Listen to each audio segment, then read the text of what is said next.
So first of all, thank you for joining us. And I'm going to ask you both to introduce yourselves briefly and tell us how you came to be involved with the Apathy to Empathy Committee, and then we'll talk a bit about the curriculum project. Hello, my name is Joanne Dallaire, the Senior Advisor, Indigenous Relations and Reconciliation at Ryerson University. And I'm going to announce my spirit name or my traditional name. I'm going to be saying that my traditional name is Shadowhawk Woman. I'm from the Wolf Clan, and I'm Omashkigo, which identifies me as being Swampy Cree from Attawapiskat. So, Wachi, Adishanahat, Sahakutan, Kashashin Ishku, Mahingan Dodam, Omashkigo. And I'd like to talk to you about how the Apathy to Empathy program got started. When I first got appointed into that position of senior advisor, I made public that one of my goals was to assist in cleaning up the water systems in First Nation communities. And that was just kind of put out there in my letter of introduction. And then I got a phone call from Nick Reed, who said he really wanted to talk to me. And so he came over to my office. I mean, this was it very quickly after I got this position. He was right there, Johnny, on the spot. We had a wonderful connection. We talked about what were my thoughts, what did I think was the problem with, so we talked about everything that, First Nations people understand about water, our roles and responsibilities in relationship to the water and our responsibility for keeping it clean, kind of all the way stuff from dumping grounds way up north. Just we covered absolutely everything. And when, he said, this is something I really want to be involved in, told me all what he does at the university. It was a perfect fit. And so I said, I think we need to find a way to get people invested in this, because the fact of the matter is that people aren't invested in something as deeply as they could be unless they have a full understanding of it, or if they're living with the problem themselves. So we have to find a way to get this apathy to empathy. We have to educate with that. And I said, oh, I really like that. And so we hovered around the name, and, that's what we wanted to do. We wanted to get people to really understand the impact that Canada has. We're the largest freshwater capacity in the world, and we have a very big responsibility for that. So how do we get people invested to care about something that they've come to take for granted? Like, you turn on the taps, there's your water. You really don't have to think about it. It's not really, unless you're living in communities like my ancestry is from Attawapiskat. So my community up north has had a tremendously difficult time with water and pollution and contamination of the land. So we're kind of like the microcosm of what isn't working and at its worst. And, with Nick being involved with local water and, and communities and stuff, and all the stuff that happens, it was just such a perfect fit. And he was so sincere. I was so impressed with the fact that he just asked me, and this is the number one thing Nick didn't realize, that I don't think at the time.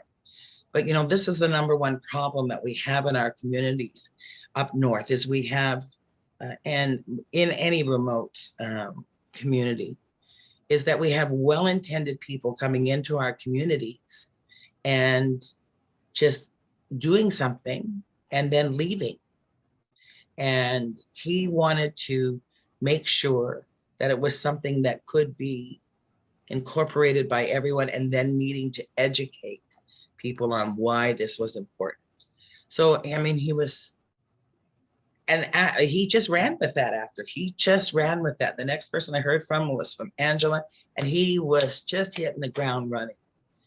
And he was in there, and right up to the very end, it was a concern, that he would ask. And it was like, if Nick could have a legacy in the Indigenous community, it would be this, that he has really invested in a long-term strategy to keep students and people knowledgeable about the concerns of our freshwater supply in Canada. And I mean, that's pretty big. There's been lots of people who've done things, but never, you know, this is not going in and fixing the problem and leaving. This is going in, trying to fix the problem with the community and having something that's going to continue to grow and educate. That's what Indigenous people have needed. So there's such gratitude for that. And I would really like to make sure that that is kind of recognized in some way, that, you know, it's really important that people understand just the heart and the spirit that Nick had around this and the responsibility he felt on a spiritual level as well as an emotional level. That's why we click so well. So I can't say enough about him and his vision. And then, of course, for people like Angela, who has just dove in and made this happen. And I've just been, you know, from that point on, I've kind of just been privy and pulled in on meetings to witness the wonder and awe of what they're doing. And, you know, pulling in Curtis, and just so much has been done. I'm so proud of the work. And because it's one of my very deep personal concerns, I'm just so touched by all of this. So I want to thank Nick. I know in spirit he is on this project and he is with us. I'd like to thank his family, you know, for still being so supportive of this, and for Angela and the crew for the tremendous amount of work, and hope that they will continue to plant the seeds of, you know, like, we just have to keep a problem's not solved until it's no longer a problem. So, and for that, I'm forever thankful. So thank you very much for this opportunity to speak. Thank you so much, Joanne. That's such a wonderful introduction. Angela, maybe you can pick up. Yeah, so thank you so much. I'm Angela Murphy, Director of the Urban Water Research Center here at University X. Yeah, the Research Center is a consortium of collaborative researchers from across the university. We work on urban water issues in the interdisciplinary context.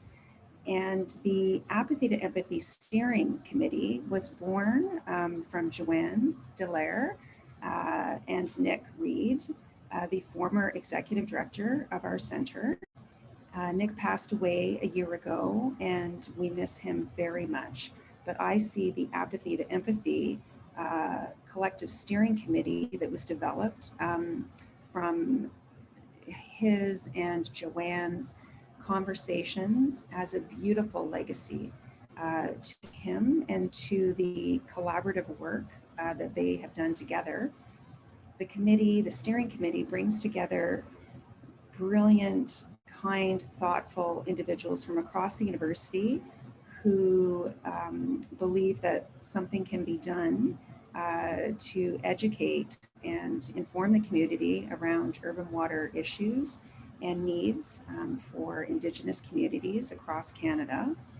And to that end, the steering committee came up with this beautiful co-curriculum, the Apathy to Empathy First Nations Water Crisis curriculum that traverses 4 different disciplines, and it included 4 different courses: civil engineering, chemistry, social sciences, and geography. The profs were amazing. They developed the curriculum alongside our Indigenous leaders who guided us as to where to begin, where to bring the students up to speed, what information were they missing. And, you know, collectively as a community at Ryerson, we're missing a lot of information. We have so much to learn. So it was all about listening and reading and understanding and, you know, being quiet and learning. So the students, mostly undergraduate students from across these amazing disciplines with the guidance of their professors, got together in an interdisciplinary manner and a forum led by our Indigenous leaders, and they learned from one another and they learned a lot. It was a brilliant exercise, and we hope to continue it. There is so much work yet to be done. It's just a drop in the bucket, but every drop counts. Some of the feedback that we got from the students was that it was the best course they had taken in their undergraduate studies, and that the forum that contained all of the courses, all 4 courses, was the best lecture, the best seminar that they had ever participated in. They learned so much, and it was very heartfelt. And I think all of us who participated and supported the course learned a lot, and we just felt glad to support it.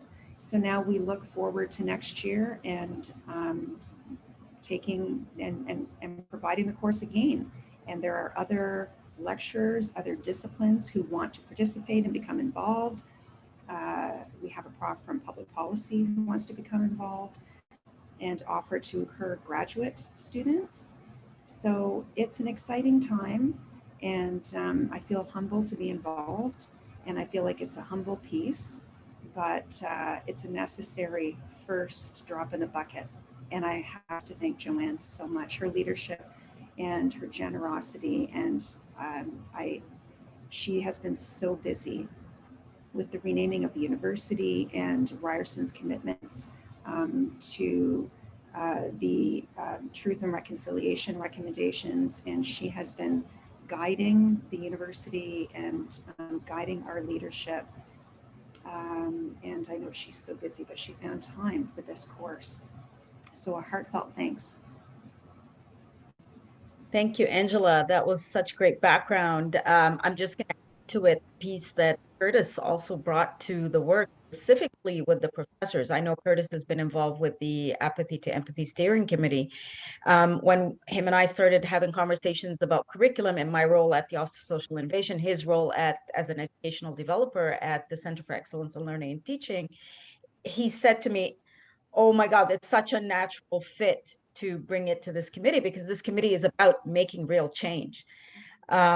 And so for me, it was really important to see that idea come to life through the work of the committee and getting to meet both of you in this role and in this capacity. So I want to pick up on a thread that you mentioned, this idea of having the work of the committee really be applied and really make an impact. How do you see the involvement of students through the example of a curriculum initiative? How do you see that making an impact on the types of issues that you're mentioning, water issues, Indigenous water issues? Joanne, do you want Yeah, to? I want to, there's a couple of things I would like to comment on. You know, the Standing Strong Task Force was the first time that things had been done from an Indigenous format. And out of that came 22 recommendations, which overlap and interweave with the TRC. But what this project has done is also, I think, unintentionally, but really introduced another Indigenous format to solving problems, is that you listen. It's about relationship. You know, and Angela said, you just sit and you listen and you listen and you listen and you listen to the discourse. And it's not about, this is a perfect example, is there is no right or wrong, there's just the doing. So it's not about receiving majority support, it's about consensus.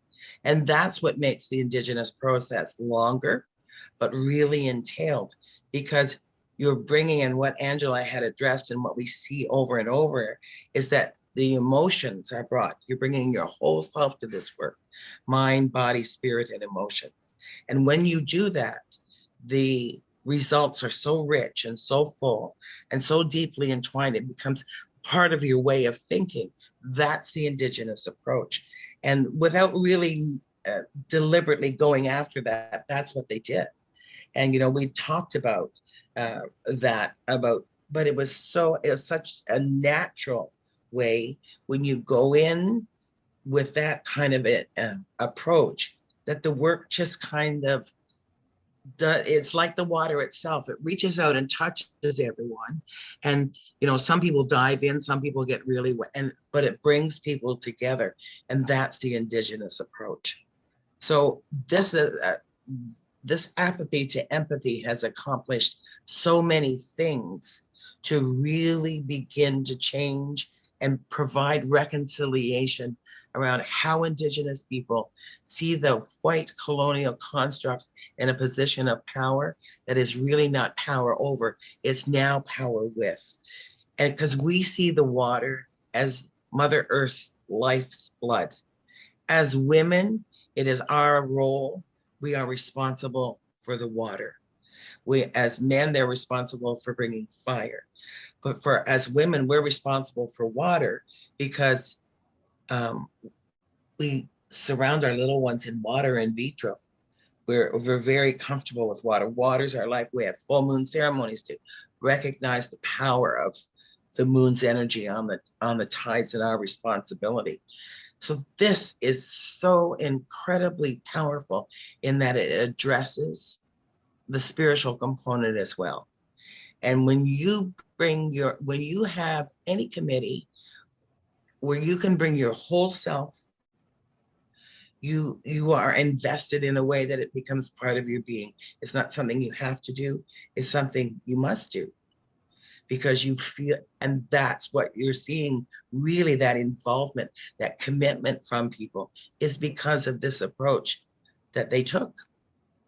And I'm just so happy with that. And I think that, you know, it's extremely important to educate students on this. And you know, we have these right minds of people when they're highly in social activism at the university to plant some incredibly important seeds. And that's what this program does. And every student can understand the importance of water. And every student is aware of the problem that Canada has with water and kind of the shame on that because we have so much fresh water in this country. And so this is a problem that's going to go away.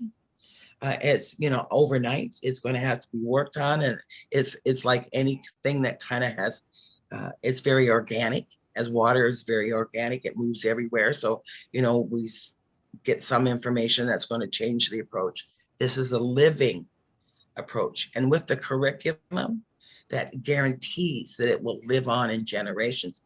Because as Indigenous people, we believe that we are feeling the ancestral blood and memory of 7 previous generations. And what I do now affects the next 7 generations. And then the next generation of students that learn, that will affect the next 7 generations. So this will continue to grow and expand as once again, it makes total sense if you think of how when you spill water, it just goes, it takes its own route, you know, and that's what this is doing. It's taking its own route, completely grounded in an emotional, physical, spiritual, and intellectual understanding of the concern here. So I am so excited that this is happening. It's just amazing. I can't thank everybody enough. And I say this for the 7 previous generations and for my grandson, you know, that he has people who are invested. And we, you know, we take water for granted. And it's so much goes into us turning on that tap and having clean water. Even in a city like Toronto, probably even more so in a city like Toronto. So many things that we don't know. So this work is just amazing. Thank you very much, Joanne. Angela, do you have anything to add to that in terms of the impact on students and what, you know, what this a project like this might contribute? Joanne spoke so articulately and beautifully. The only thing I would add is that Ryerson students are at a time in their lives where they are very open to information, they are learning, and this is a beautiful time to share information with them on our Indigenous people in Canada.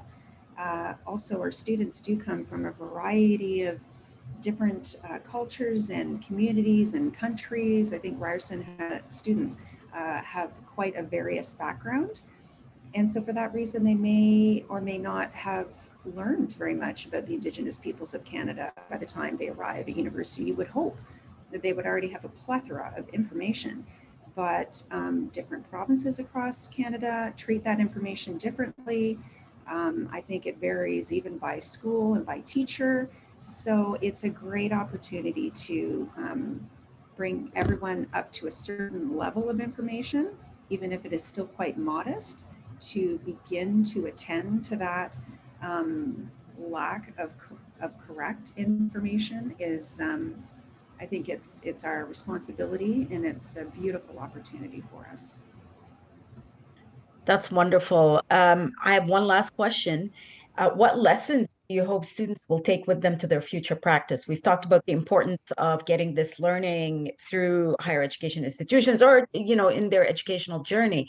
But what lessons do you hope they will carry forward in their professional lives as they move forward?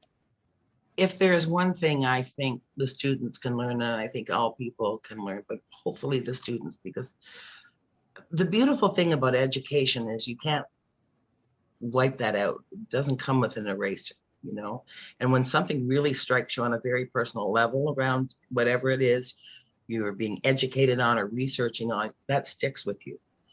And so, what apathy to empathy, what it does is it really gets people emotionally hooked in. And I think we have a responsibility to be more active in making sure that something so important like water, and that can extend to other, our food resources, all of that, that we know what's really going on there as a people, that we don't take it for granted, that we need to understand what happens to get that water into our home, and that we have to take care of our water. It's not an endless resource. It can be, but we still got a lot of cleaning up to do on contaminated lands that filter water. And what I really want people to walk away with this is that if you can do nothing, learn to not take the things that you've come to see as day-to-day happenings as them not being a precious luxury, that you have the responsibility to recognize you can hold your glass under your water faucet and drink that water. Not everybody has that. And so the social awareness, I think, of water supply, water purification, and who has access to clean water and why don't we all? So all those questions that are addressed. And I know because this is such a personal thing and they've done such a wonderful job at making it approachable and understanding and personal, that goal is going to be achieved just by doing it. So. Thank you, Thank Joanne. you. Angela. Again, Joanne spoke so eloquently. I don't know if I have anything to add other than just on a very basic level, I hope that the students walk away from this experience recognizing that they don't necessarily know or understand what it's like to live in the community next to them or to be a member of that community, because they do not live there and they are not a member of that community. They, so as it relates to the Indigenous peoples of Canada, who were here long before any of the rest of us arrived, we do not know what it's like to be an Indigenous person living in an urban environment or to be an Indigenous person living in an Indigenous community. So I hope that the students take from this experience that they need to be mindful and to listen and try to learn, but people outside of the community cannot provide solutions to that community. The people who live there already know what the problems are. So we need to enable and facilitate, but we couldn't possibly have the answers. So I hope that what they've learned from this experience is maybe just listening and learning. I just wanted to say about our colleague Curtis Mullally, the idea of the curriculum originated with Curtis. Mhm. And he has been an amazing leader and proponent for the curriculum. He has fantastic interpersonal skills. He has an ability to engage and involve people and to listen to them. So indeed, the curriculum as it developed evolved as a result of the collaborations of everyone involved. I was incredibly grateful for his leadership on the curriculum, and grateful to get to know him. It has been a real privilege. He's a gifted, kind person.